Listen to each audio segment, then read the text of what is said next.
All right, everybody, welcome to the Groundsmen. It is, man. That top order just demolished me. So normally what that structure looks like is that and honestly, that's part of why the groundsmen are here as well, so that you don't have to wait for Coke Week in order to see who's who and what's what. All right, everybody, welcome back to the Groundsmen, where we talk everything that has to do with school cricket, what's going on, how things are going, what the boys are doing, how they're doing it.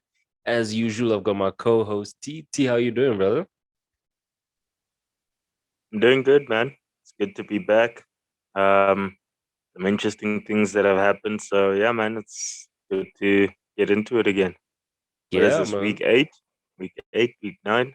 I think it's week Starting to 9, lose bro. track.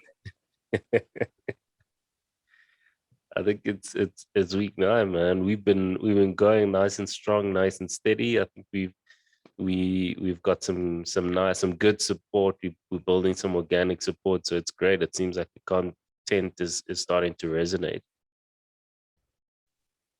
Yeah, definitely. So it's always encouraging, man. I mean, we're gonna be here regardless. Like we've always said, this is something that we enjoy. This is something we like to do. So yeah, man, we're gonna just keep racking up those weeks. Yeah, definitely, man, definitely. And today's episode is going to be a little bit different. Obviously, we've got the Cricket World Cup going on right now.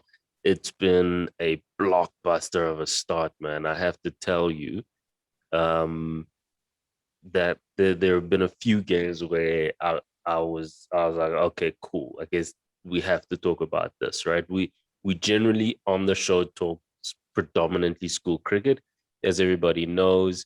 But the World Cup, everybody sort of stops for, right? No matter what you generally sort of focus on and talk about, the Cricket World Cup is something that's big. So we got the T20 Cricket World Cup going on.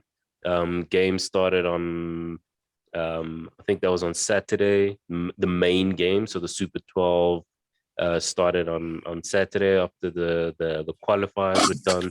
Um, and yeah, man, it was interesting. Started off with South Africa and Australia, so that was a big clash over there. Um, guess who won that one?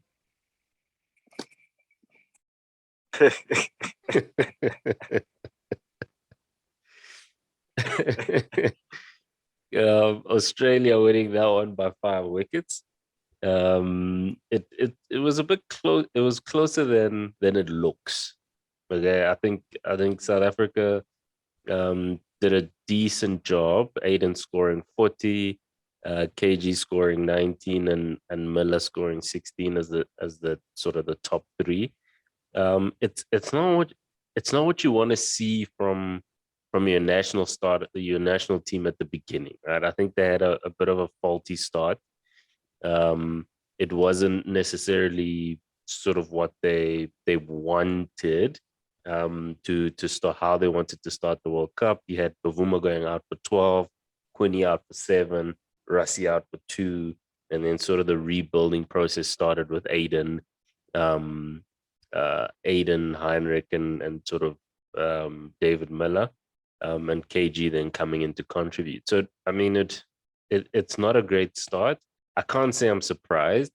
We had a chat on one of I think Cricket 101 in India. We had a chat, and they also asked us about what we thought about the team and the side, and whether we think we can compete. It wasn't a surprising start for us. I don't know what you thought about it.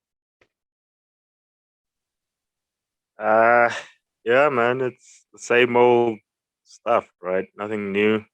Um, you didn't expect them to really beat Australia.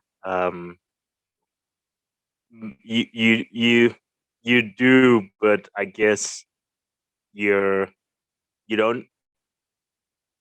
If they do, they put it on a. It's we say, oh, that was a fantastic performance. But when Yeah. they lose, it's like, oh yeah, they lost Australia, which Mm. is the fundamental difference between the two, right? Um, so yeah, it's nothing new. There aren't any new characters, so we can't expect any different plays.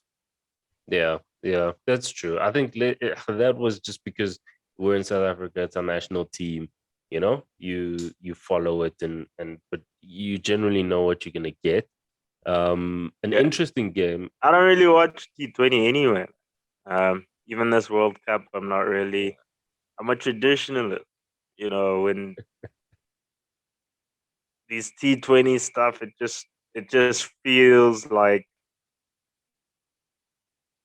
when you enjoy the longer format of the game, T20 just seems like watching indoor cricket. Yeah, okay, yeah, I hear you. I hear. Listen, I'm not an Indo cricket fan either, right? I'm just I watch it because I'm cognizant of the fact that the game is changing and the kids are enjoying the shorter format of the game. But I won't lie to you, there's something pure about the 50 over game and the test game. It's a completely different league, I think, for me. And what I do think though is that the T20 game has allowed the lesser prominent nations to be able to compete. Um, I think the longer format of the game, this format allows the smaller nations that are sort of picking up the game and starting to pick up the game an opportunity to have an entry point, right? And then sort of build their players to the longer format of the game. Um, yeah, that's Yeah, it's I don't know. For me, it's cricket is not a game you win by luck. yeah, Traditional cricket can't be won by a. There's no such thing as having a lucky game in cricket yeah, because of the nature of the type of sport it is, right? yeah, You're going to be tested over a long period of time, and if you're not good, you're not going to win that game. yeah, And we know there. And when I say luck, I mean in cricket, for a team that's worse than us to beat us, we have to play badly. yeah, It's not dependent on them. yeah, Or there is no, that was a lucky goal. They scored one goal. Like in football and a lot of sport, you can get one goal and win the whole game. yeah, and just park the bus Just from there. exactly. Park the bus, had good defense, and steal a game. In cricket, there's no stealing a game, and but I feel like in 2020, like you said, these lesser teams can shine because 2020 has created that loophole of you don't necessarily have to be the best team to win a game now.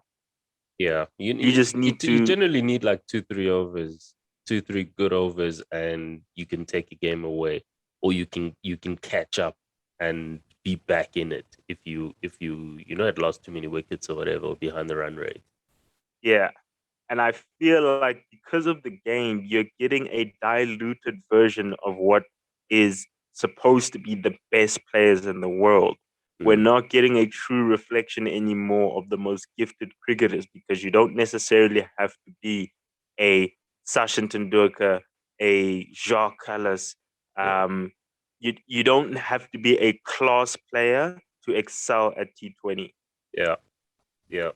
I, And c- I cricket can't has argue against that. traditionally been a sport where you're watching the like real craftsmen, the real cream of the crop, not a guy Yeah, that can come in and flash a couple. You can get a quick 20-30 by luck.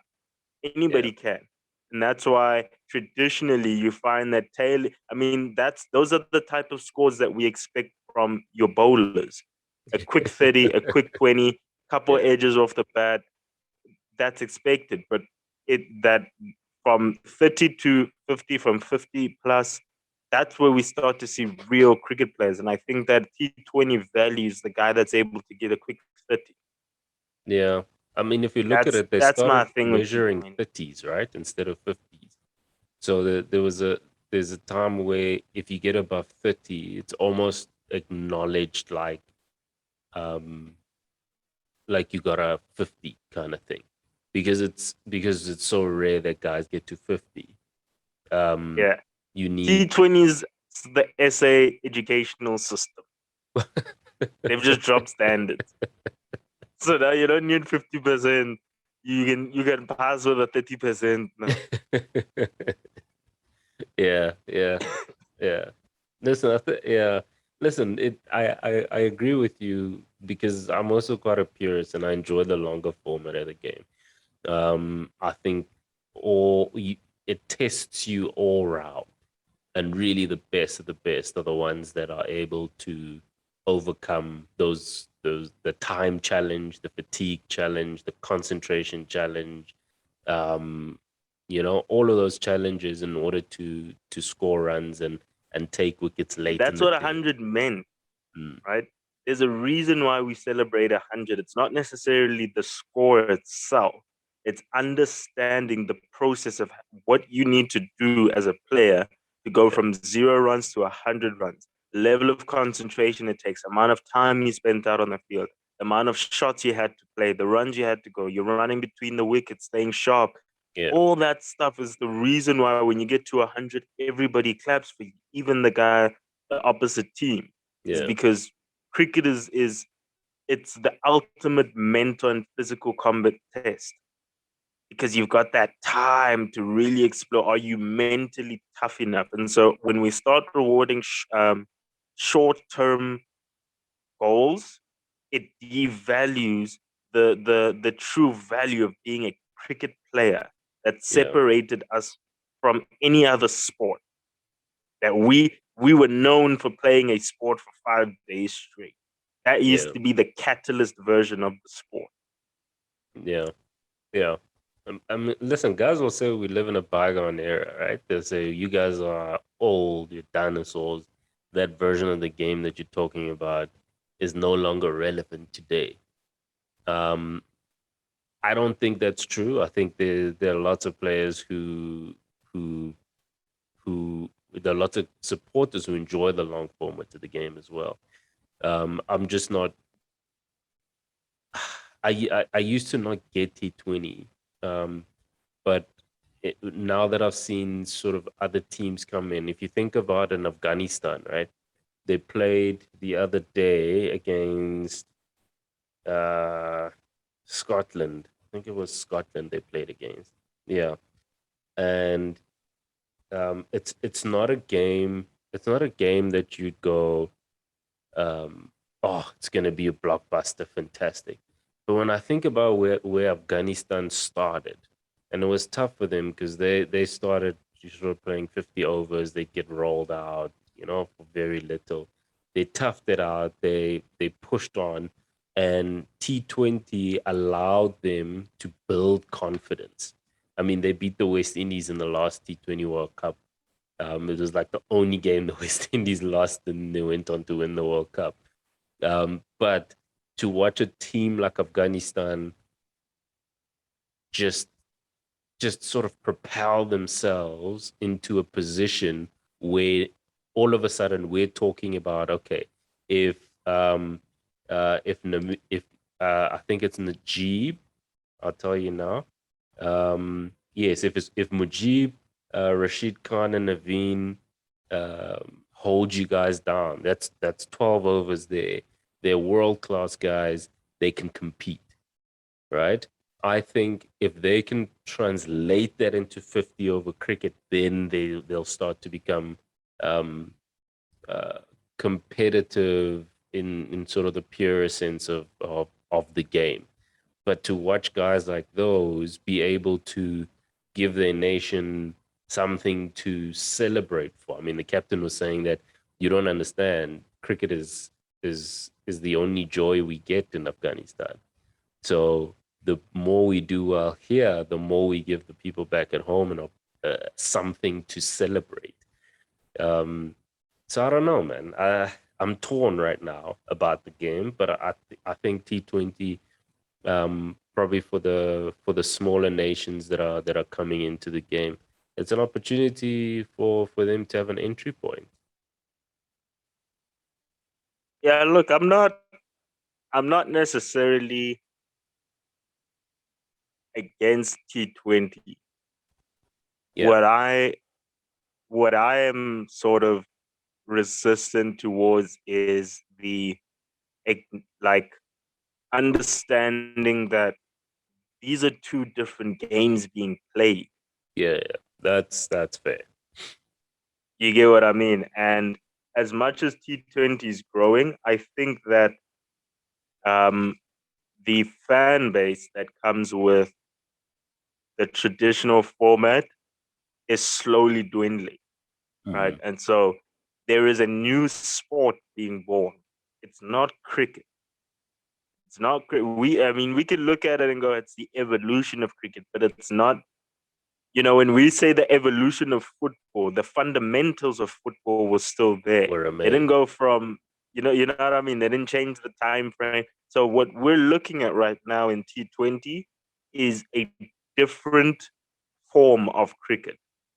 It's Yeah, a yeah, completely that's better. different, Yeah. you know, yeah, I'd say it's a different form of cricket, but it is my resistance comes at the fact that it is a form that thrives off the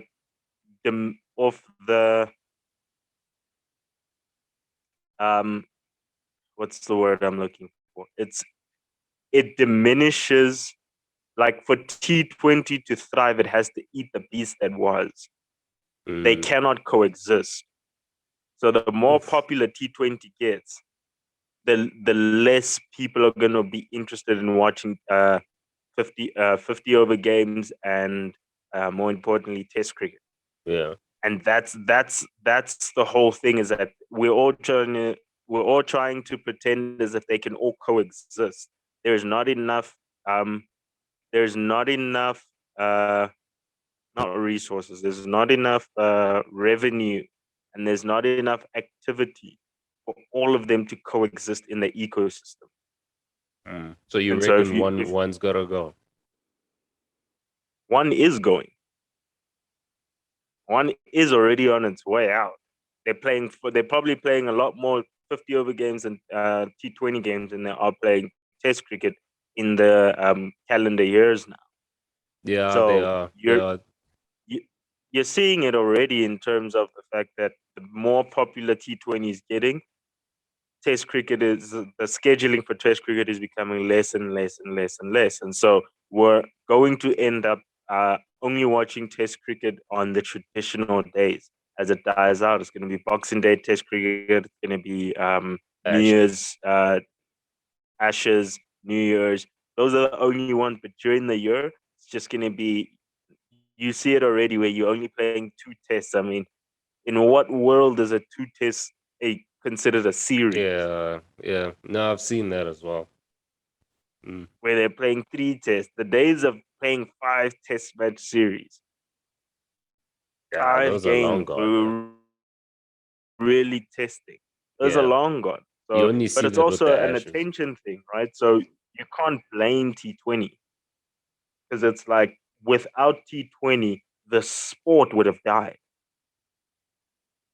because Test Mm. cricket was dying regardless, Yeah, people's with or attention without span T20. is yeah, Yeah, I mean, we're traditionalists, and I mean, in this day and age, where are you going to find 5 days to sit from morning to afternoon like we used to do back in the day, yeah, just watching cricket?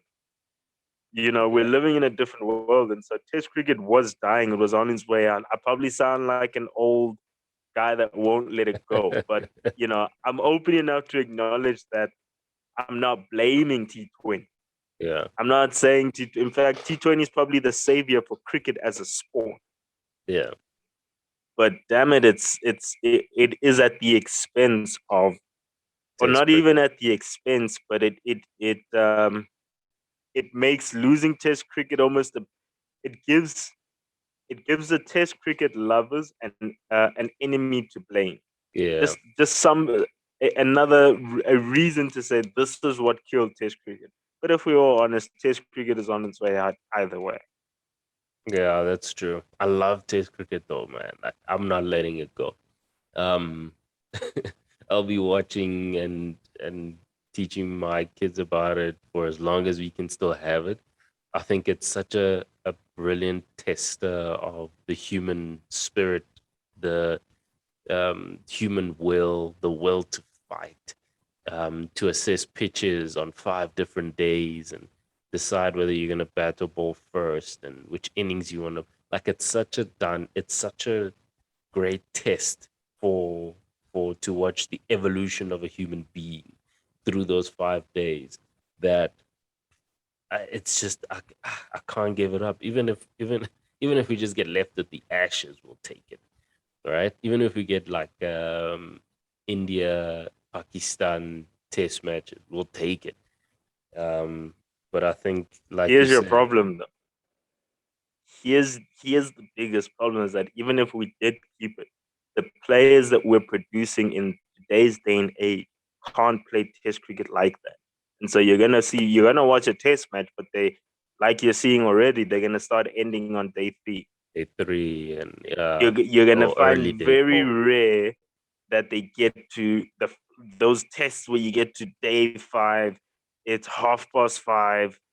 They need 2 wickets. Those days are very few and far between because the players just don't have the stamina to play for 5 days like they used to. Whereas Mm, back then, the conditioning was from a young age, you were playing 3-day games. yeah, Back in the Transvaal days, all the players were conditioned to play long forms of the game. yeah, Nowadays, guys are gearing for T20. You're gonna ask that guy now, that T20 Glenn Maxwell type player, to yeah, go and bat for a day and a half. yeah. Not gonna happen.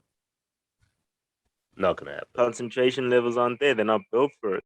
So yeah, man, there's so many sort of adverse effects Yeah, that it's almost we're gonna keep the spirit of it, and also you gotta remember the fan base is gonna die out. And so who's actually going to want to watch Test cricket? Because these youngsters that are coming up don't even want to watch that stuff, let alone play it. yeah, They like the T20, they like that fast world. They born into a fast world. Outside of cricket, everything else is fast as well. yeah, Life is fast. So they don't come from a world where you can sit and just watch a guy blocking all day. For them, that's quote unquote boring. He's just blocking all day. When we know those days are just the guy's batting through an inning. He's just got to yeah, bat through an entire session. That's like 2.5 hours of him just chugging away. And yeah. every time he blocks, you'd hear crowds cheer. Yeah, Oh that was man, Test cricket. that's the Yeah. good old days, When a bro. guy's blocking and everybody's going insane because it's a time factor. Yeah, Get the overs. This guy's got to bat until 6 o'clock. And if he gets to 6 o'clock, we win the series. we win the series. Yeah, yeah, That was a different cricket, man. It's a different cricket when it's not just the either bowlers getting wickets or batsmen getting runs. There's a whole different element. There's time. There's yeah, a pitch that's not the same. It's 3 days in. I mean, the art of preparing wickets yeah, lives and dies in Test cricket. yeah. That's true. That's true. Because Whilst every technically, wicket is going to be 20 the same. overs just, yeah, no. You technically playing 40 overs. What happens to the groundsman? What happens to the groundsman, buddy?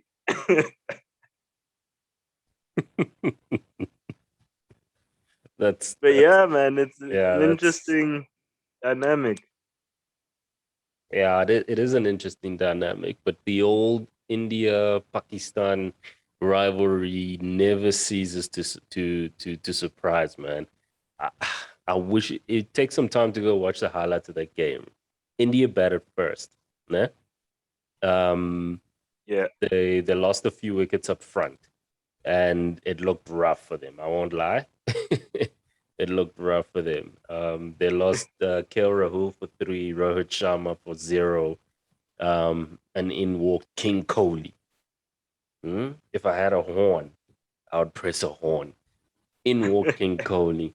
Batted with the other for a bit. He went out for 11, and he formed a great partnership with Rishabh Pant, right? Explosive batsman, proper old school kind of Indian guts and grit, right? We're playing Pakistan here. We're not going to get rolled over, or else we can't go home, kind of yeah. thing. Right? So they did well. I mean, they rescued the Yeah, innings, ended up scoring 151, right? I think at the time when guys looked at the pitch, they thought it's a pass score, but it might be maybe 20 runs short, right, of what they probably would yeah. have liked. Um, and then walked in Mohammad Rizwan and Babar Azam.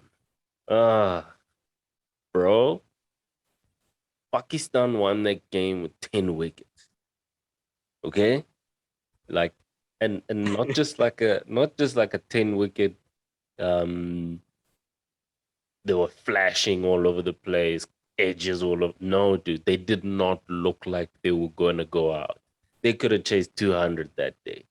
Like it was, Yeah, it's like one of those games, Pakistan, right? Like sometimes they just get rolled over. Another day when they all click, it just like they are phenomenal, right? They're unbeatable. unbeatable. Literally, it doesn't matter who they played against them that day. They were just unbeatable. Rizwan scored 79. Babar Azam scored 68. Babar Azam has been fantastic, bro. Like his run in 2021 has been absolutely phenomenal. So coming into that game, I mean, we saw how India struggled. We're like, yeah, no, okay, Pakistan might wobble a little. We know that Rizwan and Babar Azam are good, but if they lose a wicket, we know that middle order is shaky. You know what I mean? Yeah, And India then have a shot. But I mean, holy smokes! And India didn't come short-handed, dude. They still had Bhuvaneshwar Kumar. They still had Shami. They still had Bumrah. I mean, they had Jadeja. So it's not like they came in short in the bowling department, yeah. but these Pakistan boys were not shaken, dude. It was a fantastic game to watch. It sucked a little because I picked India to win on my Super Brew. But it was an unbelievable game to watch, dude. If there's a game in the World Cup that I think you should go watch highlights of, it's that one. That was fantastic. I'll give it a go. I've always been I'm traditionally an India fan Yeah, when it comes to cricket. There's something about their brand of cricket for me that exemplifies like cricket. Let's be honest, India is the heart of the game. yeah, India yeah, is carrying the sport. They are yeah. the heart of cricket. They are the guys that have kept it. That they are the one country that has successfully passed on the love for cricket to their next generation. Oh, definitely, So definitely. the kids there are just as passionate as we were back in the day. And Mm, that's really where you're seeing now that India's owned the sport in terms of we're the heart of this thing. yeah, and any format, eh? Even in Test cricket, dude, the Indian fans turn up. Like Yeah, like it's hectic. Those stadiums fill up like it's a T20 game. yeah. And that's really where you start. That's how they keep producing guys like a Virat Kohli. Mm, I mean, that guy is when it comes to chasing, I don't think there's a better cricket player in the history of the game who's that better chase is than better Virat than him. Kohli Mm, at chasing down a score. yeah, no, he's phenomenal, bro. I can't think of another cricket player that can chase like Virat. No, he's phenomenal. I think he's probably one of the best the game has ever seen. Second to maybe Dhoni. Um, like, Oh, and yeah, that's the thing. Dhoni was a beast because it didn't matter whether he was batting with the tail or in the middle. Uh, India could be 4 down or 5 or 6 down, and you need 150 runs, and you still felt like you could lose this game. You still felt like anybody who batted with him for some reason just got better. It's like how Ashwin all of a sudden started to bat well because he batted with Dhoni so often with the tail, mm, and they just get better and better because Dhoni is just controlling that chase down, dude. He's fantastic. So I think Would you? I'd say, bro. I would say Dhoni's more of the best finisher, but I'd still give Virat Kohli the best chaser. overall chaser. When it comes to constructing the innings from start to finish, I Yeah, think that no, or building the innings to allow somebody like a Dhoni to actually take over. yeah, I think that Dhoni finished games a lot more than he built innings. yeah. Fair enough. Fair enough. I think, honestly, for me, dude, I'm such a fan of his because I watched I watched CSK win the IPL as well, and for me, Dhoni is what happens when cricketers get to God mode. You know what I mean? Like um he keeps so effortlessly, and even and to keep to to to sort of the age that he is now, to still be keeping and captaining and still batting in that top order, for me is like, and he does it all effortlessly, bro. Effort. I think part of why Kohli is as good as he is because he spends so much time with Dhoni. Mm. Yeah, I'd say, look, if I have to choose in my team, Yeah, I gotta pick Kohli. I think that Kohli is Dhoni 2.0. Like Dhoni, actually no, yeah, I'd say Kohli's Dhoni 2.0. He's Dhoni on steroids because he's just, if you look at, because I'm also looking at just his level of consistency yeah, and his ability to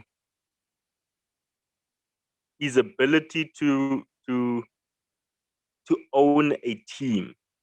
You know, there's certain guys that, because it just feels like, because Dhoni does that, right? Everything that yeah, Kohli does, Dhoni does. But I yeah, feel like Kohli is, like you say, he learned from this guy, and so the guy that comes afterwards is always going to be that bit more aggressive, that bit more um, on it. yeah, Um, I don't know if you get what I mean. It's almost as if um, Kohli takes what Dhoni does in a relaxed version, and he does it in a more intense version. yeah. Amplifies it a bit. He is Yeah, definitely more aggressive because Dhoni has that feeling of, don't worry, nothing's going on here. You know, don't yeah, worry. Then they look. It seems like they've got a big score, but it's okay. You know, it seems like we're behind the run rate, but it's yeah. okay. He But has Kohli's that. more like, yo, I'm coming. yo. That is a massive score, but we're gonna do it anyway. We're gonna Yeah, get it done. That's. Well, yeah, you're right. Dhoni's more like, nah, oh good, don't worry about it. yeah, Whereas Kohli identifies the thing and goes, but it's cool. yeah, yeah. No, So it's it's interesting, man. yeah, man. Yeah. So the rest of the games, good games. West Indies just disappointed us. They got bowled out for 55 against England. And they had all the mercenaries, right? It's not like they were short anybody. They had Lyndall Simmons, Lewis, Chris Gale, Hatmeyer, Bravo, Buran, Pollard, Russell.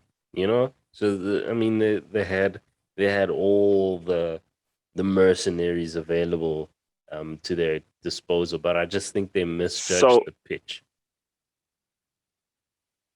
would you say that the West Indies this past time, their mercenaries are not what they used to be? They they they their reputation is bigger than their current ability. Mm, That the cables have dropped a step. I mean, at some point, it has to happen, right? I mean, we're also just talking about human nature. How long do we expect Gale to still be Chris Gale? Yeah, yeah. No, there was some criticism coming in that Gale's inclusion took an opportunity away from a youngster, right? That could have had the opportunity to come in and learn and that kind of thing and be surrounded by Pollards and Bravos and those guys. I personally think that it's probably Pollard's last World Cup, Bravo, Gale, um, maybe Lindell Simmons as well, because they generally do have good players. Like it's not like they don't have youngsters. They've got some very exciting youngsters. But I think what they did here was try to bring as many of the experienced guys as possible, and then um, mash them in with some youngsters. Puran is an exciting batsman. He's fantastic. Evan Lewis also fantastic. Hatmeyer, great talent. I think there's some good young players that are there. I mean, to given they brought Ravi Rampal, dude. Remember Ravi Rampal?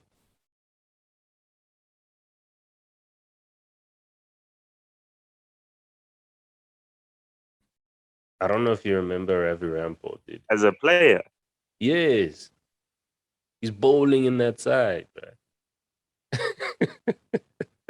I don't understand. Yeah, the Revi played with uh back with Lara. Yeah, dude. Ravi played with Laura, played with Shiver and Chandapur.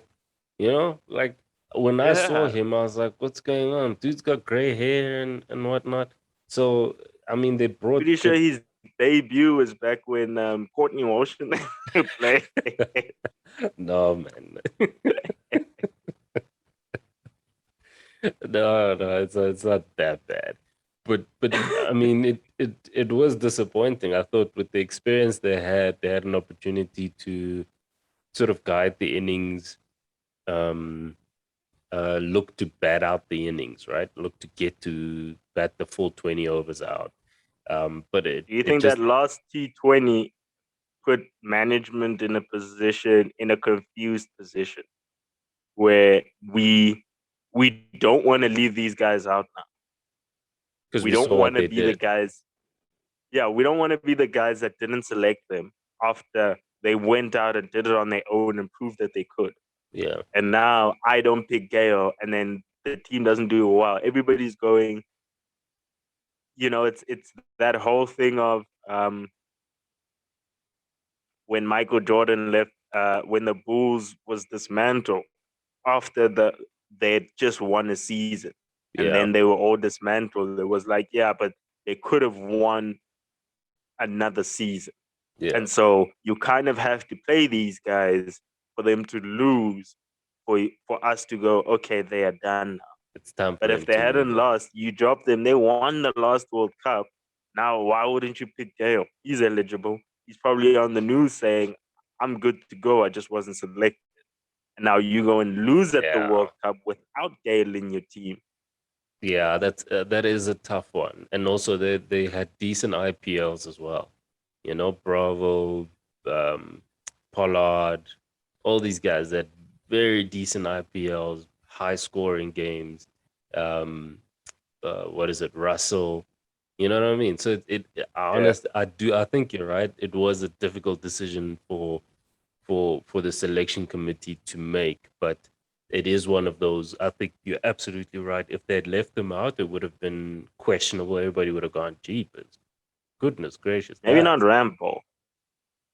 Yeah, no, Ravi Maybe not Rampal, Rampo, but bro. I mean, but there's everybody so many else. good I just bowlers want to in West preface this Indies. by saying, no, I just want to preface this so everybody understands Rampol is not included in my explanation right now. I don't know how he made it. He clearly has friends in the team. Yeah, no, yeah, no. You don't Guys are get like called out of the Ravi. grave if you don't know some. Yeah, because he's been out for a while, bro. I think close to like 6, 7 years. He's been off the circuit. Deceased. We were all at his eulogy. I don't know how he's back from the dead, but he's here. Anyway, the guys did a great job. In the English guys, it was fairly simple, honestly. There was nothing to that. Um, and then today we had South Africa versus the West Indies again. I thought the West Indies were gonna come back hard. I thought they were like, "Yo, what happened last time is not good," which I think they did. I think it was sort of a comeback, yeah, but not as hard as they did. They batted first. They scored 143 for 8 in 20 overs, and South Africa chased it down and beat them by 8 wickets.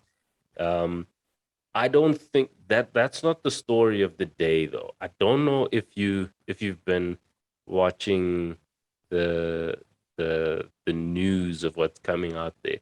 So beginning start of the day, um, Pom is at the toss, right? And the South Africa tosses. West Indies lose the toss. South Africa say they're gonna bowl first. Happy days. Pom asked Temba, any changes to your side? Temba's like, yeah, no.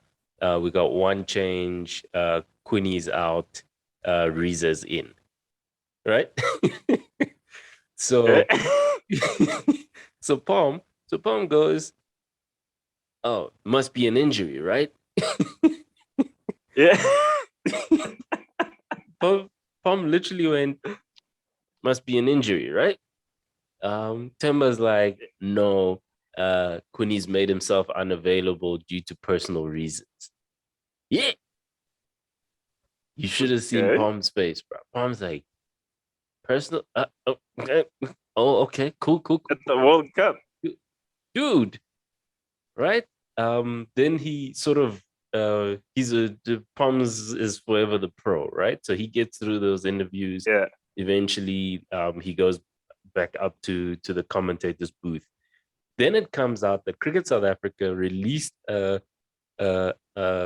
instruction that all South African, all the Proteas, um, will take a knee against racism. Right? You know that whole thing, right? It first started with Black Lives Matter in the US. Then it sort of caught on around the world, and eventually the sporting fraternity workshopped it and said, you know what, we are going to stand with the Black Lives Matter protest. However, we're going to be standing against racism in general, right? That's how the guys in the UK Premier League took it up as well. A stance against racism in the sport. In cricket, it's also a stance against racism in the sport, right? Um, Yeah. in South Africa in general, with the Proteas, it's been, you can do it if you want to. You can take a knee if you want to. If you don't want to, you know, it's something we have to decide to do as a team, or we're not doing it, right? And it seems like the Yeah. black players and the color players decided that they are going to do it. Um, and Rassie as well. I saw Rassie took a knee as well. Um, but the other guys sort of just decided, nah, dude, I'll just stand, kind of thing. And Quinny seemed to not be, not necessarily that he's just like, nah, whatever. I think he seemed to be just defiantly against it, kind of thing, right? You can see even in the pictures where the guys are doing it, he's standing there like, why are we wasting our time with this, kind of thing. So today, I think Yeah. was a bit of a landmark thing where essentially Quinny was like, I'm I'm I'm not gonna take a knee, so it's fine. I'm not gonna play, kind of thing. And as you can imagine, Yeah. that did not go down very well. So he didn't Okay. play. He didn't play. What makes it So worse did he not? is that South Africa won. Okay.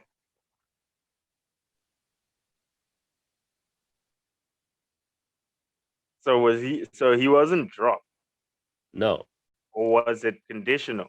Could he choose not to take the knee and still play? no. So before this, it was optional, right? Where you can decide to take the knee or not take the knee against racism. Then Cricket South Africa released a memo this morning just before the game, and they said everybody needs to take a knee, right? Personally, I think it's initially they left it to Boucher to handle, right? To say manage the team, dude. You're either gonna take a knee or you're not gonna take a knee. And I don't think Boucher was able to convince the color players not to take a knee, right? Why would you want to convince them not to take a knee? If not for the fact that you've got a couple of other white players in your team that are saying, why should we take a knee? Kind of thing, right? It feels a bit douchey to tell black people in your side or color people, Indian guys in your side to not take a knee against racism when they've experienced it throughout their entire lives. So I think Boucher failed to get a unified consensus from the team around how they're going to address the taking of the knee against racism. And then eventually Cricket South Africa was like, stuff this. You don't seem to have control over this. We're gonna release a directive. And unfortunately, the one that they released, not unfortunately, but the one that they released was literally just before the game. And they said and it seems like the condition, if you don't want to take the knee, then you're not gonna play, kind of thing. Right? You have to take the knee. And Quinny was like, I'm not taking the knee, so I'm not playing.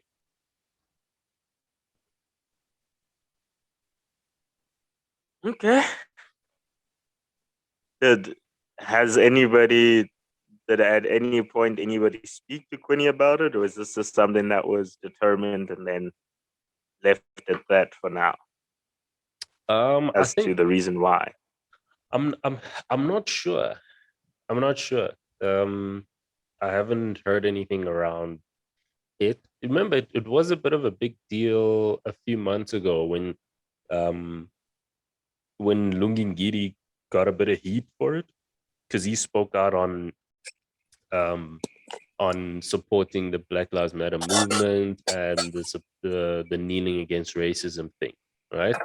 And he took a heat from ex Proteas, took heat. It was said that he took a bit of heat internal in the camp as well from some of the other players, and that's partly why the Jeffrey Toyanas and those guys also sort of step back and were like, nah, dude, we're good, kind of thing.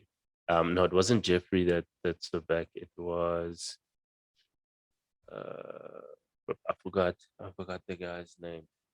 But I'll remember it. Where it was a matter of just the camp is just unhealthy, dude. I think that camp is just horribly unhealthy. Um, and it's just got to do with pent up tension around the coaching staff, team selection, Faf and them leaving the way they left, the back and forth with AB and all of that stuff. So it just seems like a camp that is trying to be united because guys have always wanted to play in the World Cup, and this is what they're going to try to do. Um, and just really dealing with real issues of characters. Because I think what the guys are coming up against is that for the first time, they're playing with a group of color players who aren't shy to tell you where to get off.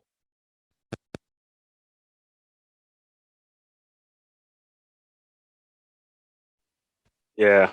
Um yeah, man, it's a tricky one because they built a culture in the team that doesn't necessarily represent the type of players they've got now. And Yeah, then they brought in a coach who embodies the old that old culture. culture. Yeah, So their biggest problem now is that they didn't bring anybody who shares the values and the outlook of these young guys.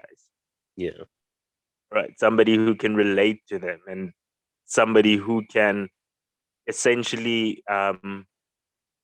who is equipped enough to be able to see things from both perspectives, Yeah. and not somebody who's advocating for one side, because that's oftentimes where you find the real resistance comes from, is that you've got a coach who's essentially backing one side and the other guys become more rebellious because they feel that lack of support. Yeah. Yeah. And so that's where you get the color players going, no. In Setswana, we say, wadipel, Yeah. which essentially means they dig their heels Yeah. because they feel like, oh, wait, something is happening against us right now Yeah. because we're not getting the same support. So we need to push back because we've seen this with the previous generation. Yeah. And I think that's what SA sports hasn't done, is that it hasn't addressed the previous generation's actions. It's pretended as if everybody prior to the current teams was perfect. Mm. And so there was nothing to fix. There was nothing wrong with the old system. That's Yeah. why they felt comfortable bringing somebody in from the old system, because in their view, that was the best system. Yeah. Yeah. And but you can see it, right? I mean, it's crazy that we still sort of sit with the same structure, in that the guys that a lot of the guys have complained about and how they treated them and all of that. You still have Graham at the top. You still have Boucher in there. Um, they try to rein Cullis in at the beginning. Um, he quickly sort of stepped aside from the whole environment. It just doesn't scream progress. And the Proteas performances um illustrates that. I mean, Makaya should be a stable in the management side of any SA team, right? If Of you're course, really bowling trying coach. to, You're looking for a bowling coach? yeah, Come not on. even just a bowling coach. If you're really serious about making players of color feel included, if you're Mm, really serious about that inclusivity as a whole, you yeah, should you should have somebody from the black players side who understands what these boys are going through, that yeah, can better articulate to the guys he played with. mm, You know what I mean? mm, How are you gonna have Boucher, Colors, um, all those guys, and not having Teeny, who, from the public's perspective, right, not knowing what was going on behind the scenes, yeah, from the public perspective, it would make sense to bring in Ntini as part of that crew, because these guys, from our perception, got along with Ntini, and so they would better hear what these players are going through the voice of Ntini speaking for them. yeah, But not bringing on the only black player in the country that can really understand how to integrate these boys into the system, because he's yeah, been there, yeah, says a lot about your disinterest in actually integrating the team. You can't yeah, integrate the team unless all voices are heard. yeah, Representation is a thing. It's a thing in terms of management. It's a thing in terms of players. It's a thing everywhere. And the main thing about representation that people don't understand is that it's not a black and white thing. It's about having somebody there that can articulate your issues. yeah, The same way Afrikaans guys want there to be some Afrikaans coaches there, because those guys understand what the everyday Afrikaans boy goes through. It's mm, natural. You know what I mean? It's yeah, not even a race thing. It's just getting somebody from your neck of the woods to represent you so that your voice is heard. And all we're saying is that in terms of representation, if you're looking at the room, there's 50 white guys. How do we expect those guys to understand what these boys, these African boys, are experiencing? yeah, You just can't. It's not even a race thing. You yeah. It's you just you don't you come just from that don't world. understand. Yeah, you'd never understand it. Yeah, if I don't come from that world, and we can flip it, right? Take race out of it. If we have a sports governing body and 100% of the guys on that board are all ex-cricket players, but that board is designed to represent cricket, rugby, hockey, all the sporting codes, right? Yeah, Do we really expect these cricket guys to have a fair outlook and represent the hockey guys as much as they were going to represent the cricket guys? Do we yeah, really expect them to not dedicate more funding to cricket because they understand the difficulties of cricket? yeah, It's not even discriminating against the sport, it's that they have better insight on cricket so they can justify spending that money on cricket. yeah, But yeah, because they have no knowledge of the other sports, they can't justify. Now we bring it back to what we're talking about, right? You can't expect these white coaches to have the ability to justify standing up for these boys when they have never experienced racism. yeah, It's yeah, not that big of a deal for them because yeah, they've never experienced it like that. They've never not been selected because of the color of their skin. yeah, yeah. They've always So it's not been, even, and we're not making excuses for them. All I'm saying is that if you don't want the guys like Boucher and the management team scrutinized so badly, get equal representation. Then you can't blame Boucher because Ntini's right next to him. yeah, yeah. And it's tough though. I think they missed a trick. They missed a trick when they brought in Boucher. They should have brought in Jeffrey Toyana. If we're all honest about it, because Jeffrey was essentially the guy who was next to take over from, I think it was Otis, um, Yeah. that coach before Boucher, and Jeffrey was like, he was fantastic at the time, dude. He took that lion side and made it a beast, right? So, and in that lion side, he had the Tembas, he had the Nicky van der Bergs, he had um Aiden Marker. So he Dwayne. Dwayne Pretorius is he's the one who a lot of, if you looked at the side, the guys that got an opportunity to play for the Proteas when when slots opened up, a lot of those players came from the Lions because of what Jeffrey did with those boys. And he managed to find a harmony between the races in that squad. Because And remember, doing that at Lions is a thing. at Lions, Anybody that the thing, understands dude. Lions, anybody that understands Northwest, anybody that understands the Old Transvaal culture, Yeah, yeah, yeah, which is where Lions is rooted, that mm, is the Old Transvaal.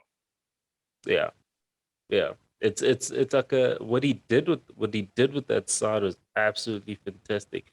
I mean, he remember because he had Temba as the captain at the time. And then when Temba was away for the Proteas, he had Pangiso as the captain of the line. Yeah. And they won. Dude, I mean, he put like, Lions on them. Let's be honest, Lions were not contenders until he started coaching. oh yeah, for sure, They dude. It were was not Titans really, everything. It was yeah, Titans everything. It was the Knights, every like it not Dolphins, it was Dolphins, Titans, it was Western Province, everything. And then he came through, yeah. rejigged that change room, got guys in, and he just completely, it was like a revolution at the Lions. And you could see that guys were playing for each other, dude. Because uh Temba and Pangiso were doing the most, dude. Were doing the Yeah, most. but that's why I believe that it's that representation and finding somebody who can bridge the gap because these kids, and these kids aren't. racist. These kids Yeah. aren't inherently racist. Yeah. I don't think so They either. are protected by a system that perpetuates it, but they are not like that. So you Yeah. see it when the right coaches comes along, the attitudes change. Yeah. So it's Yeah. not them; they just playing to the system. And if the system rewards a certain type of behavior, they will exemplify that behavior Mm. until the system stops rewarding that. Then they change because all they're trying to do is just play. Yeah. That's really why they're here. So I think that guys like Quinny are able to take the stance that they have because there's no one in the camp who's able to sit parties down. He Yeah. shouldn't be opposing his team either way, whether they all decided not to take a bow or they all decided to take a bow. It's not about that. It's Yeah. about the fact that clearly the leadership is not good enough to get the team on one page. Yes. They can't bridge that gap. They can't. It's not Quinny's job to find middle ground with the rest of his team. Mm. That's what we're missing is that it's not, we shouldn't be looking at Quinton De Kocks and going, oh, this boy's racist, this boy. No, he's got his own feelings, he's got his own outlook, he probably has his own reasons for not taking the power. That's irrelevant. Yeah. The leader of that team is responsible for going, okay, Quinny, I hear you. Okay, Temba, I hear you guys. Is there a way we can find a happy medium? Okay, Quinny, what is the issue? Yes. That What is your needs issue that's what with this? leadership is all about. Yeah. Yeah, Temba, what's your issue? Okay, so can we say that we won't take a bow? We will A do knee. ABC. Yeah. Quinny, how do you feel about that? Okay, cool. I can compromise because I don't think Quinny has a problem with his teammates. And if his teammates are heard, their grievances are heard, and there's somebody who's mature enough to sit them down as a team and go, okay, dude, this is how your teammates feel. It's not Yeah. even against you, right? Okay, Yeah. Quinny, guys, this is how Quinny feels as a white South African guy. This is how he feels, and it should be taken into consideration Yeah. as a team. We're not here to amplify the voices of society. We are here to unify society regardless of their differences. And if Yeah. we can't show that unity, how do we expect the rest of the nation to unify? Yeah. If us 11 guys, us 15 guys can't find a Can't common come ground, together on this. Yeah. that a guy has to sit out because we as leaders can't get these boys to find common ground together. That Yeah. we now need to sit out somebody.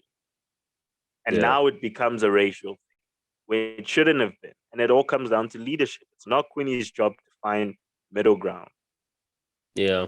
I agree. I agree. Because now, and that's the thing, right? Once it gets into like the public sphere and the public space, it just gets blown out. So everybody's now sort of talking about how he supports rhinos, but he won't support take a knee against um, against racism. So everybody's sort of picking apart the whole thing, and I think what we're forgetting here is that um,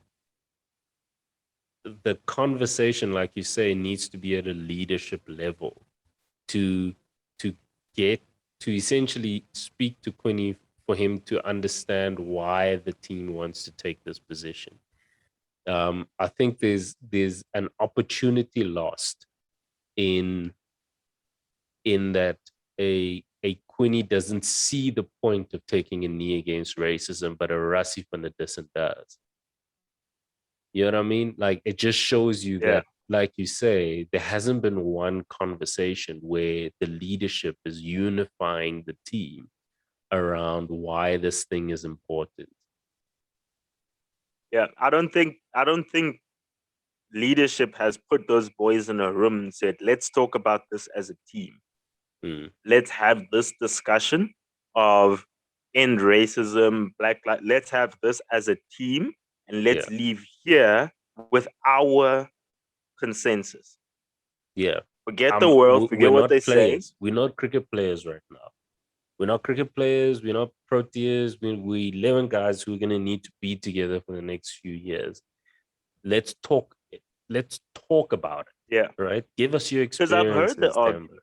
Yeah. I've heard the argument. A lot of these guys that support the Rhinos are usually farm guys, and Yeah. farm guys are usually over the last couple of years have been consistently crying about and voicing their thoughts and their grievances about farm murders, Yeah. right? So you find that a lot of his stance comes from that other side as well.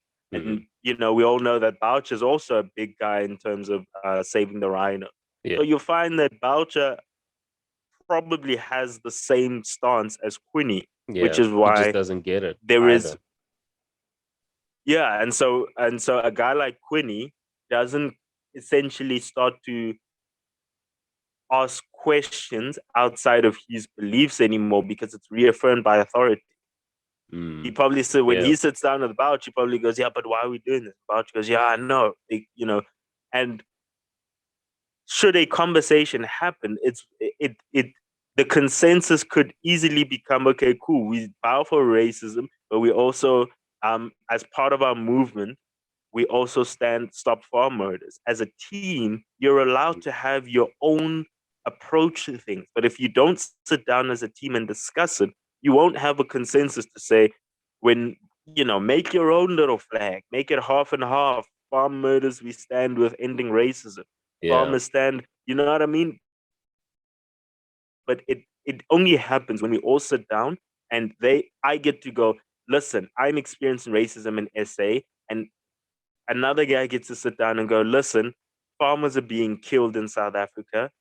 What are we as a team going to do to unite people? Because you have a responsibility as a national team, which is bigger than just being a sports team.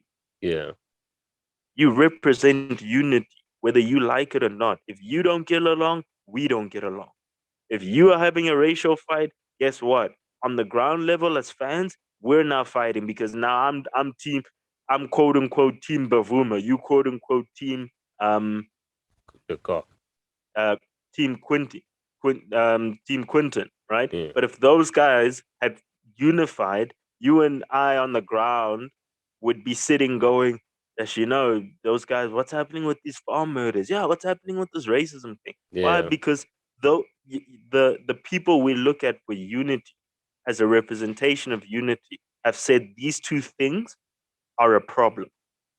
Yeah. We're not saying, whereas right now one is saying, oh no, this is the problem. No, this is the problem. Why can't we just say they're both problem and we're standing for both so that the people on the ground don't undervalue the other guy's problem? Yeah. It's leadership. Yeah. It's a leadership issue. It's definitely a leadership issue.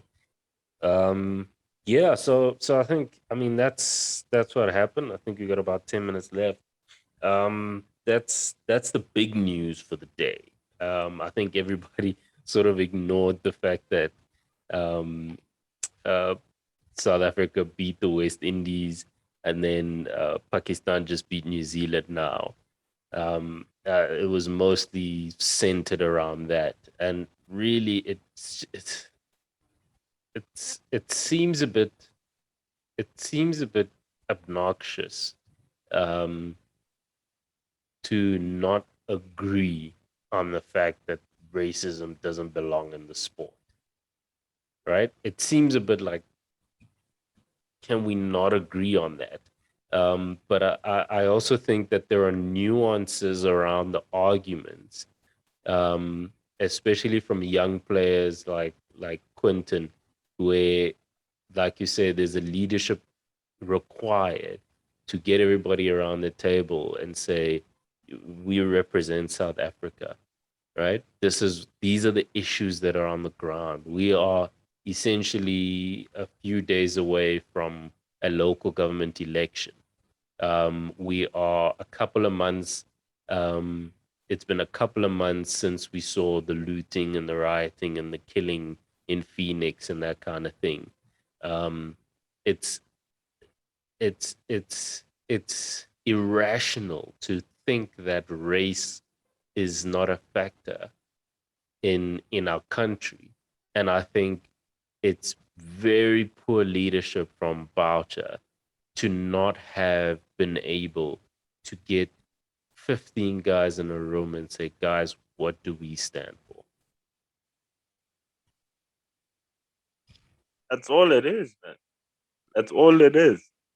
Figuring out what do you guys as a team stand for, so that when your cappy goes out there, he doesn't have to go, oh yeah, one of our key players isn't playing because of personal reasons. Yeah, yeah. I mean, to have to say that, you could hear that it was a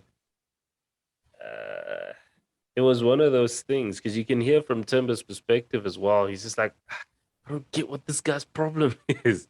You know what I mean? Because technically, um, uh, Timber could have said something like, um, uh, yeah, what do you call it? Quinton isn't available today. The staff is, the staff is having a look at the issue or whatever.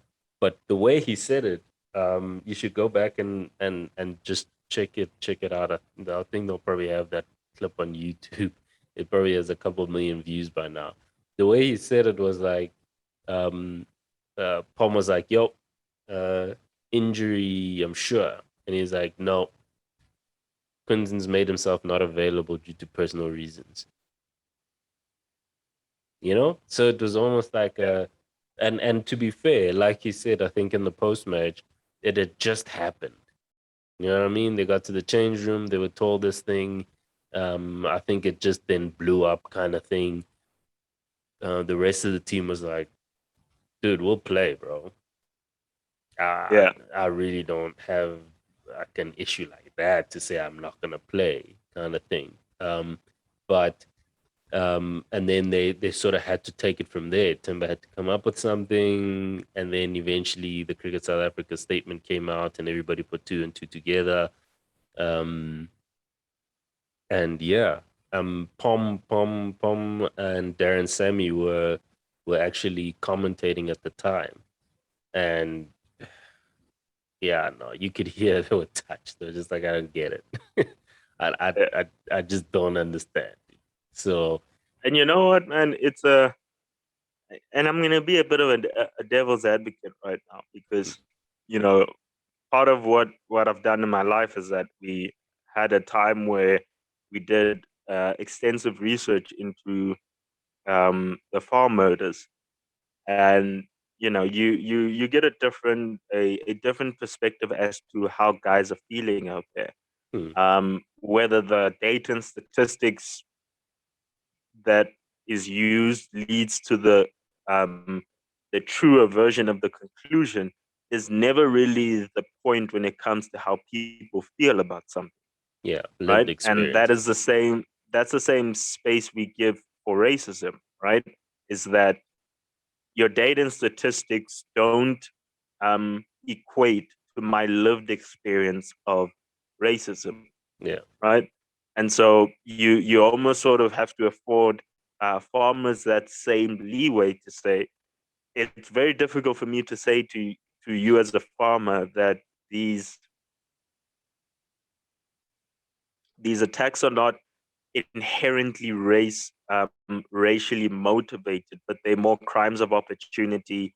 From what we discovered, it was being in remote places, cops not being able to make it. I mean, those are a lot of factors that help a criminal decide where to rob a place, right? yeah, But again, when the guy gets there and he says stuff like, "Yeah, I know you white people, you this," how do you tell that guy that this is not racially charged, yeah, that was not a racist attack? yeah, And so when guys feel that they are being dismissed in that sense, right? That nobody is acknowledging what's happening. mm, Nobody cares about me, but now I have to in turn care about someone else. And it yeah, becomes very tricky because a lot of these guys that stand for this stand main become extremely invested because they probably lost an uncle, an aunt, a cousin, or somebody. yeah, And you're talking about when you say to him, "Yo, you need to relax. It's not that deep." It's like his whole thing is, "My uncle got killed. What do you mean it's not that deep?" yeah, And so, yeah, and so I'm not necessarily rational. I don't think Quinny's looking at it, and this is my. I want to preface this by saying this is my perspective. I'm not speaking on behalf of anybody, but from Yeah. my view and from my experience with guys that um, are anti taking the knee is in South Africa specifically, is that they often feel like, why should I take a knee for you when you won't take a knee for me? Yeah. And it's not that I'm not against racism. It's that I feel that you only look at when I take a knee, I'm taking a knee for you and I'm not taking a knee for us. Yeah. Yeah. Because they don't feel like they are included in anything that is wrong in SA as as any sort of victims. So it's like, okay, cool, we're always doing stuff for you, but we're always the bad people. We're never looked at as somebody who can be killed, somebody who can have violence against them, somebody who can have horrible things perpetuated against them. And there's an argument from the African side to say, listen, there is a history behind all of this. Yeah. But I think because, like we say, there is no leadership, a guy like Quinny doesn't have the room and the space within the team to voice his thoughts in a protected space. So by the time he does it, it happens like this, where it comes in the morning, you're forced to play, and he's just like, no. And there's no conducive environment for him to properly express why and not be judged for it. See, what I'm saying, if a white guy was saying what I'm saying, he would be deemed racist right now, Yeah. right? Purely for not acknowledging or purely for not choosing to take the position of the bad guy. Yeah. Because that's essentially what racism does, right? As black people, we don't necessarily see it like that, but every time we call it like, or every time we shine a spotlight on racism, it's prefaced off the fact that white people are racist. Yeah. Right? Yeah. So every time someone says stop racism, the other version of that sentence is stop white people from discriminating against black people.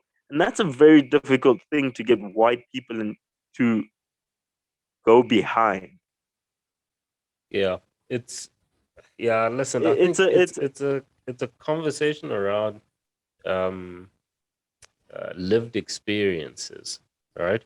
There was a Yeah, very it was put so eloquently once when I was listening to someone talking about the Black Lives Matter movement, and they were talking about sort of the two people doing exactly the same crime, charged with exactly the same charges, and one was a white guy who was given a lesser sentence than the black guy, right? um, in the same state, um, in the same courtroom, kind of thing, right? Obviously at different times because they're different cases. And the reality the point of it was that it's not like it's not a matter of of wanting white guys to not have the privileges they have and give them to black people. Is that everybody should have the same privileges. So that same kid that's seen to be a child and has got a future and he's going to college and he's doing all of these things and there's hope for him. The movement is to say just apply that same care to the black kid, right? So we don't take that away from the white kid. We love the fact that you saw that boy and you saw a future and you saw that there's a hope for him. Just apply that same care to the black kid. And what sort of the counter argument to what you're saying is that people then will come back and say we completely understand what you're saying, but now is it okay for Quinny to react the way he does because for the first time players of color in the same change room are being afforded the same privileges as they have been being afforded forever, right? If Quinny essentially is supporting the same charity organization as his coach, right? We cannot say that Quinny doesn't have a voice. We cannot say that Quinny doesn't feel secure in his environment. And I understand what you're saying in that it may not be a safe space where he doesn't feel like where he feels like his teammates um might not come at him for it, or he just doesn't want to sound racist or whatever, and then it hits him by surprise, and eventually he's like, no, you know what, I'm not, kind of thing, because no one's is hearing me. But the inverse of that is that it's it may just be a consequence of things leveling out. And is it okay for you to just drop everybody like that? I don't know if you get I don't know if you get what I'm saying. Is that the the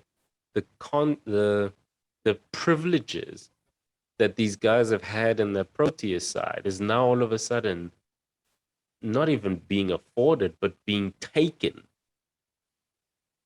by some of the color players in there, and they are saying we stand for this and we're not going to back down on it.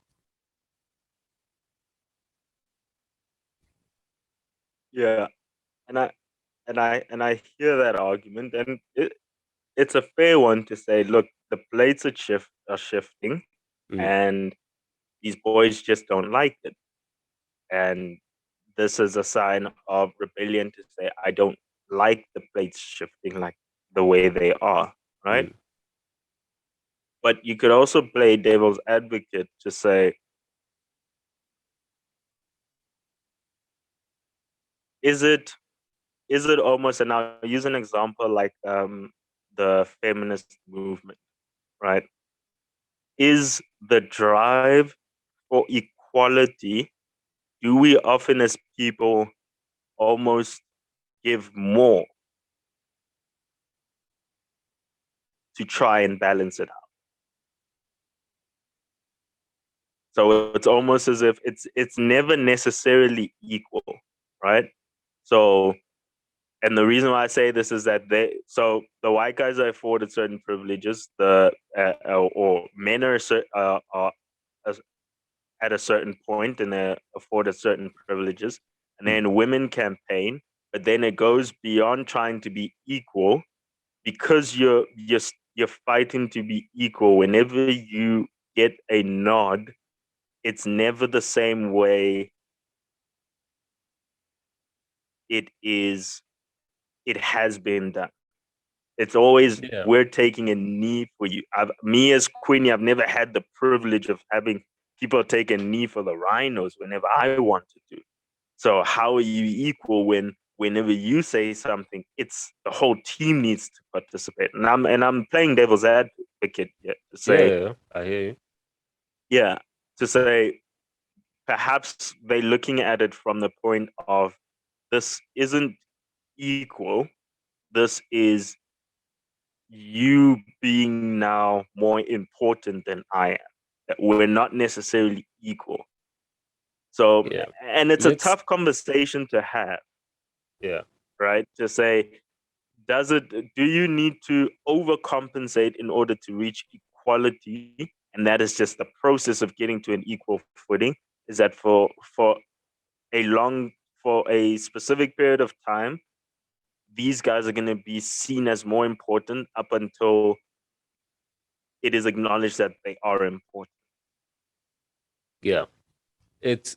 I mean, I hear what you're saying, and it's a for Like me. saying, For me, like, it's a simple one, right? If you burn your hand, you don't you don't put burn gel on your whole body. You concentrate on your hand because that's what we're talking about, right? yeah, And the rest of your body doesn't mean the rest of your body is not important. It just means that the hand is burned and we need to give some attention to the hand. And if if if if if the shoulder starts to hurt, we'll be done with the hand and we'll move to the shoulder, right? So my point is, and that's exactly what um sort of players of color and black people keep emphasizing, is that to say Black Lives Matter doesn't mean that you're saying white lives don't. What Yeah. all you're saying is that Black Lives Matter. We see an issue, and as a people, we've decided to rise up and say, guys, we'd like to highlight this issue. It doesn't mean that um, that starvation is no longer an issue. It doesn't mean that poaching is no longer an issue. It doesn't mean that the farm killings are no longer an issue. It's just that this is a cause that is being highlighted right now. And by throwing a tantrum and saying, "No, I'm not doing this," or I'm not you because you don't support my cause, that that is a very juvenile thing to do. Because when it's your turn for us to support you, you're going to want everyone's support. Yeah, I don't know if you get what I mean. So the the Yeah. the fact that you don't feel like we're standing up for you right now is because of the fact that we still operating in a system where the the minimum quotas is seen as a maximum, right? Now, And here's beyond where that beyond gets that, tricky, though. Yeah. beyond that, that taking a knee for racism thing is goes beyond, I think, team selections in South Africa. Australia's taking a knee, New Zealand's taking a knee, Western India's taking a knee, England's taking a knee, because everybody agrees that racism doesn't belong in the sport, whether it's coming from the crowd or internal within the camps. So if the sporting fraternity in itself, Premier League, all these guys are agreeing that racism doesn't belong in the sport, why are you making it an issue?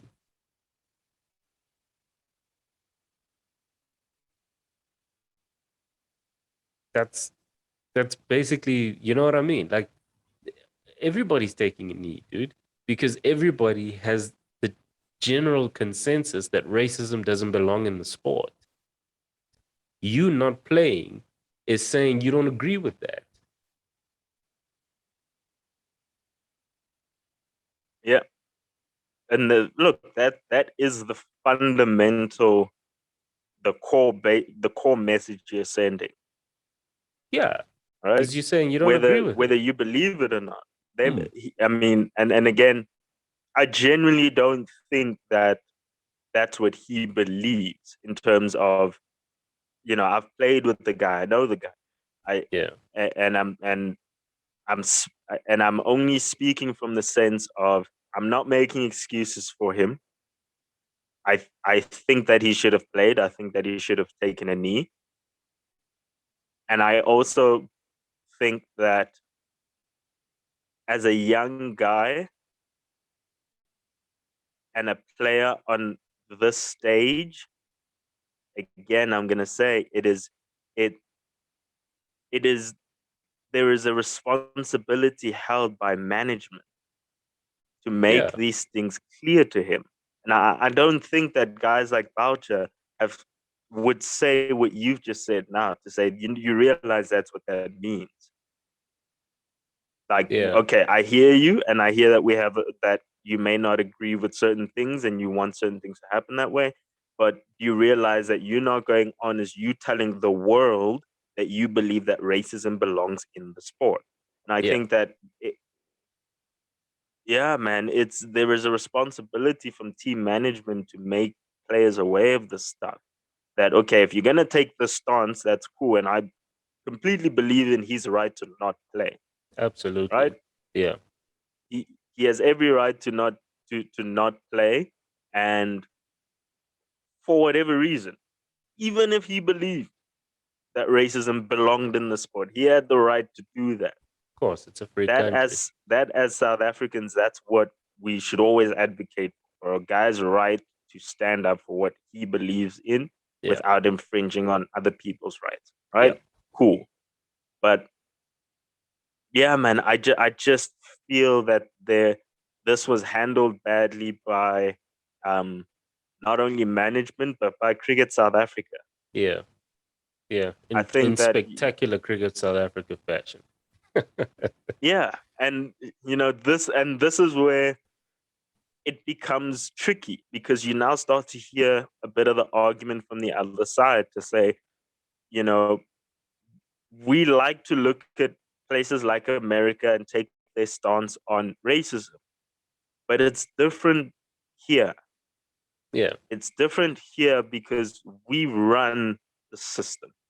We fundamentally are in control of the system. And this is where a lot of white guys go, okay, we hear you about this racism thing, but you're not doing anything about it. You only ever highlight it as a people and as a like I don't know if you understand if you get what I mean. We run cricket South Africa. You know what I mean?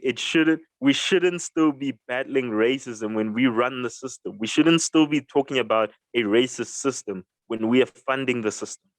When we're fundamentally in control of the system. It means somebody who is on the black people's side is afraid to do what he's supposed to do yeah, because he's fundamentally in charge of it, right?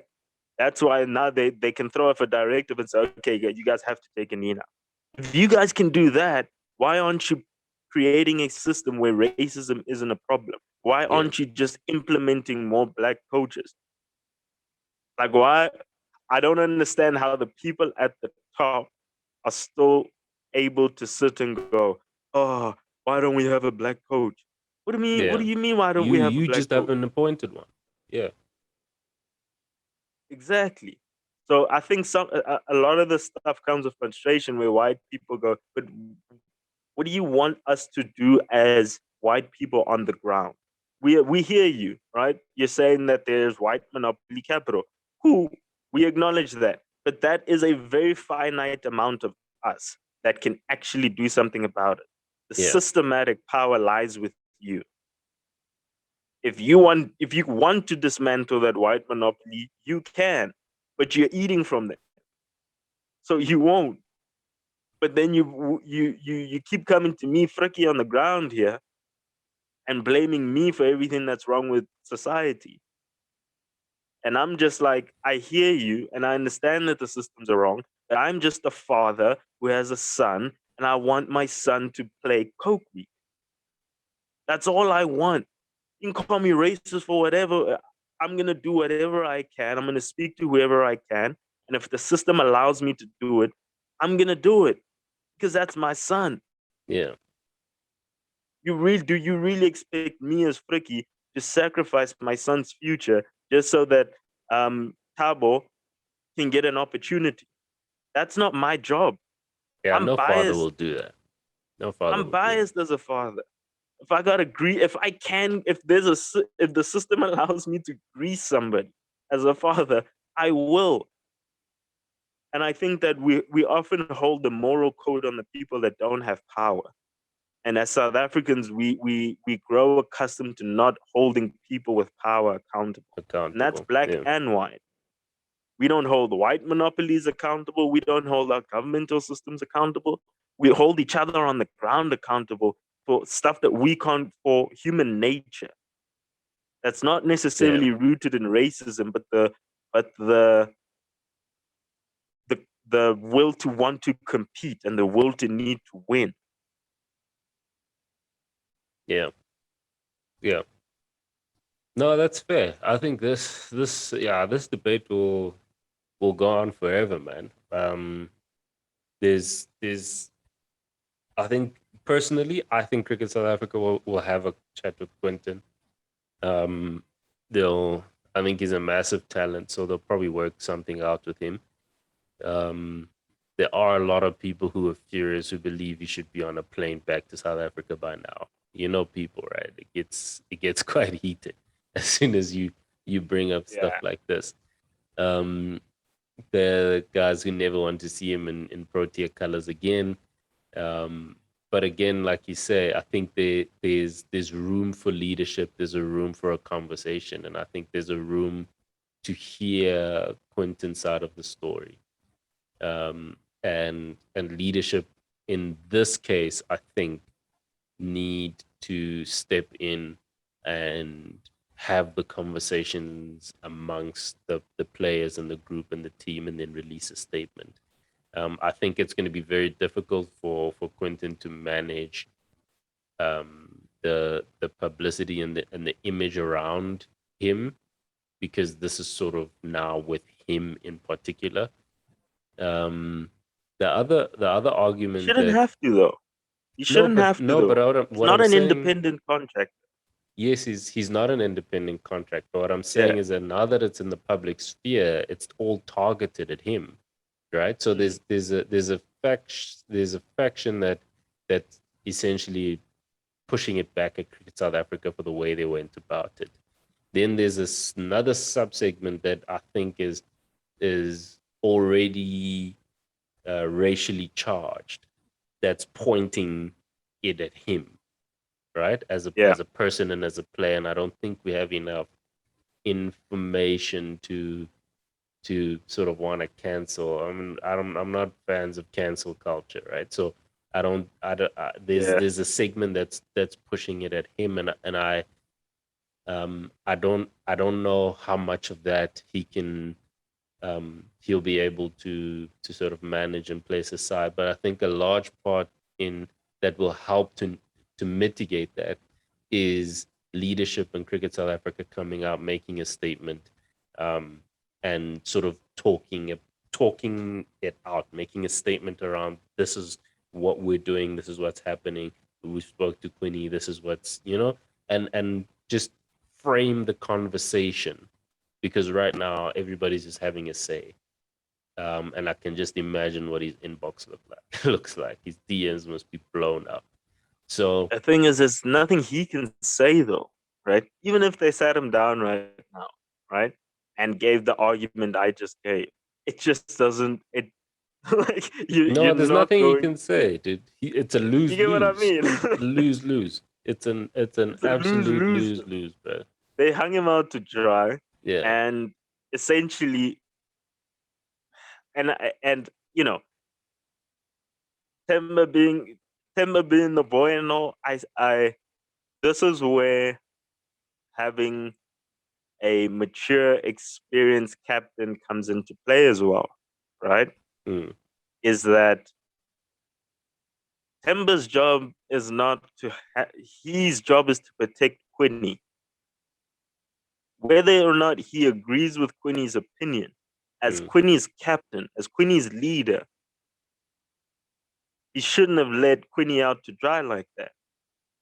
He shouldn't have just yeah, left it out to people like, ah, nah, he's doing his own thing. There should have been a better way to keep this under wraps, because 2-3 games from now, that guy's got to come back into your team. You've got to lead that guy. yeah, yeah. I mean, they could have said So anything, dude. Like a tension in the arm, or a slight hamstring niggle. You know what I mean? Like they could have said anything really, instead of he's made himself unavailable due to personal reasons. Right? In the yeah, or post he could match have just said presentation, Quinny's not available due to some personal reason. that's what he But said. to say that he's made himself unavailable, Oh yes, he's made himself unavailable was really the trigger. In the post yeah, match interview, he tried to reel it back, right? Where he supported him. He said we support his right to have his view as a team. We still feel like he's one of the boys. Um, it's something that we all had to process in a very short space of time. Quinny is definitely still part of the team, part of the setup, and it's just sort of those hard conversations that we need to have that we are probably going to have over the next few days before our next game. So um, he did try and reel it back and make everybody feel that Quinny's still part of the setup and he's not an outsider on this. Um, I just think I just think we may be being a bit tough on Temba because technically he took the job that nobody wanted because of the condition of the South African camp right now. Nobody wanted that job. Quinny dropped that job. Um, they offered it to a whole bunch of guys. They didn't want it. Temba was like, "This is my opportunity. I'll take it." And yeah, he's doing the job that no one wants, man. I mean, if Keshif Maharaj has to be the backup captain, right, in a team with David Miller, Aiden Markram, Quinton De Kocks, um, you know what I mean? Like all these guys that have been around a hell of a lot longer than most of these guys, you can see that it's just a hot potato that most of these guys just say, "I'm just here to play, bro. I'm just here to play for my country, represent my country, build up enough experience." That's just me. I've always wanted to play for South Africa. I just don't want to deal with the politics of it all. So I think yes, Temba May could have phrased it a little bit differently, but I think when you look at the situation that he was in, honestly, I think he answered that question probably 100 times leading up to that toss and tried to find the best way to to put it because I also don't think, like you say, leadership stepped in and said, "This is the statement. If anybody asks you Yeah, what's going on, this is the statement." So if if if the statement that he gave was the statement that the leadership gave to him and said, "If anybody asks, tell them this," then they need to be fired, right? yeah, It only makes sense to me that that is just what Temba could come up with at the time. yeah. And fair play, man. I mean, I don't think that this is really he has any real role in this. Yeah, yeah, we Again, can't it drag comes him down into to it. management. Yeah. Yeah, I think Tembe, you get a pass on this one, man. Get a Yeah, pass on this one. yeah, gets a We're pass, cool. man. We're cool, dog. My bad. My bad. We're alright. We're cool. We're cool. But yeah, man. I think that management needs to. I was being a bit of the PC. I heard myself, and I was like, could have framed it. Like, he said what he said, man. You say what he said, man. So listen, But yeah, yeah, listen, it's gonna be sort of it's gonna be an interesting T20 World Cup. Looking forward to it. I think there's been some fantastic games that have gone on the school cricket front. Not a lot of games have been taking place. A lot of the matrics are writing exams, prepping for exams.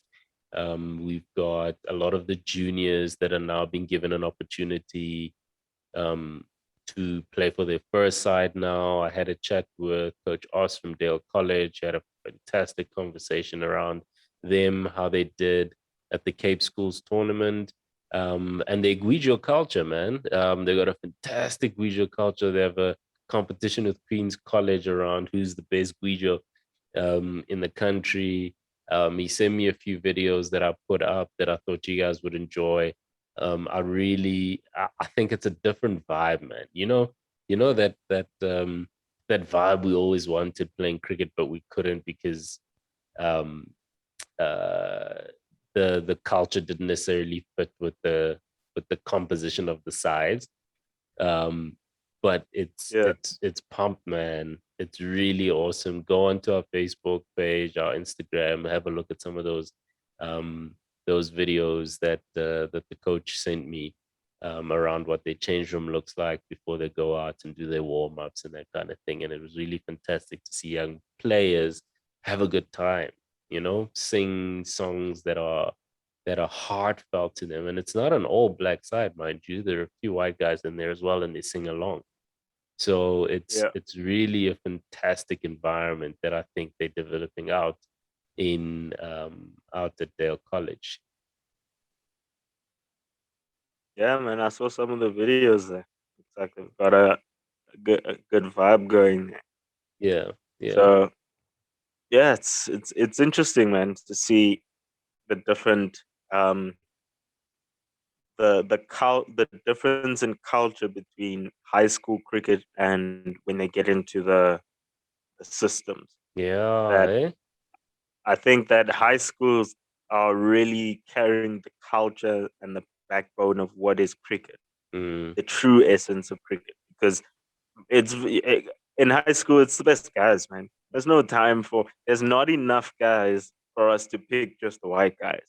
You never hear in high school that, man, I can't. And, guys, if that's happening to you, let us know, man. But, I've never really heard of high school guys being left out of their high school team yeah, because they're black. That's just school. The thing is, the school has a different sense of responsibility, yeah, and they got a lot more to lose and a lot quicker time. yeah, So just play the best kids, dude. What are you doing?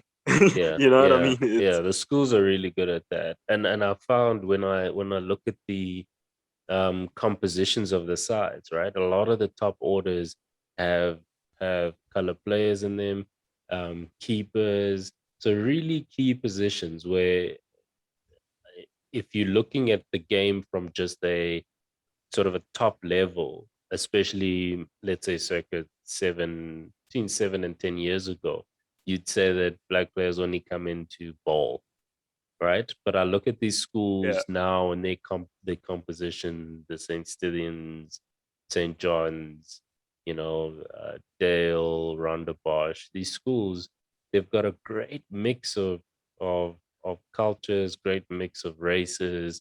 And you can see they're really just trying to play the best kids that are available to them, So it's interesting. Even if you were talking about Poch Pochchimies, right? They also Yeah. had uh, a black kid in there that was playing and has a fairly prominent role. So you can see that the schools, like you say, have a different responsibility in that they just want to give every boy an opportunity to play um, in their first, second, and sort of third sides and give them an opportunity. Mm. And the Yeah, schools want to win. I think there's a yeah, lot more emphasis on winning more yeah, than when you get to provincial. It's the individual competitions of trying to get to play for the country eventually. So yeah, everywhere in between that northwest, that provincial side isn't trying to win. They're all trying to have great performances. Whereas in school, we're all just yeah, trying to win, man. yeah, So the white players will say, "Hey, man, that guy needs to come into our team. He can help us win. We can yeah, win the league this year with that guy." yeah, So and that's where racism really broke, even in America, in American sports. It was like, we're not gonna have this guy in the school who's big, who's black, who can defend, who can play defensive lineman, and yeah, not play him just because he's black. He's in our school. We may as well play him. yeah, Once that yeah, happened, once that happened, it changed everything. yeah. It Everybody was changed like, everything. "Yo, let's go. We're better with these guys on the side, so Yeah. let's just As a play." coach, remember, as a coach as well your in provincial, as a coach, your success is measured by how many players come out of your team that Yeah, go on to do well, to not play how SS schools or many whatever. games Yeah, you won. Yeah. that's true. So even the Yeah, coaches aren't invested in winning games as much as getting good performances out of players so that he can say, we've got three players playing SA schools coming out of Northwest. yeah, That's more important than them winning um, Coke Week or anything else.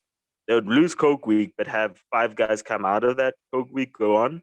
That's a massive win for them, Yeah, they'll right? take it. Whereas at school, that coach, his role is solely determined by him winning. If he can't win games and leagues, it's like, we got to get a new coach.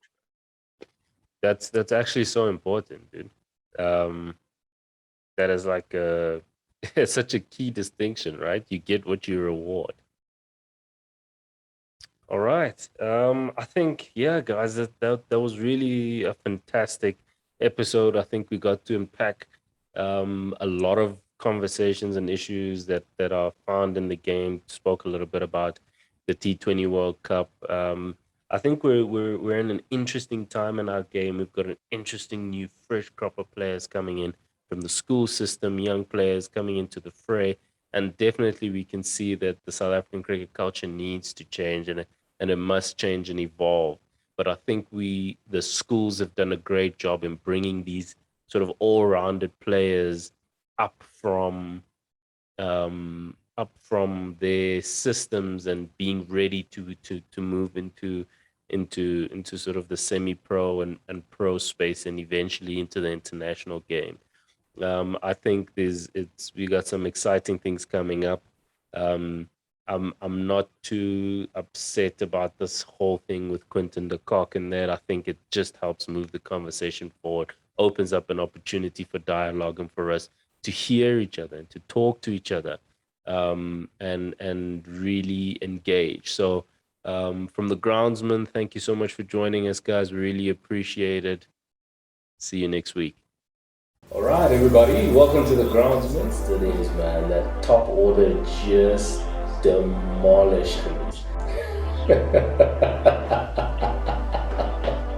So normally what that structure looks like is that and honestly that's part of why the Groundsmen are here as well, so that you don't have to wait for Coke Week in order to see who's who and what's what.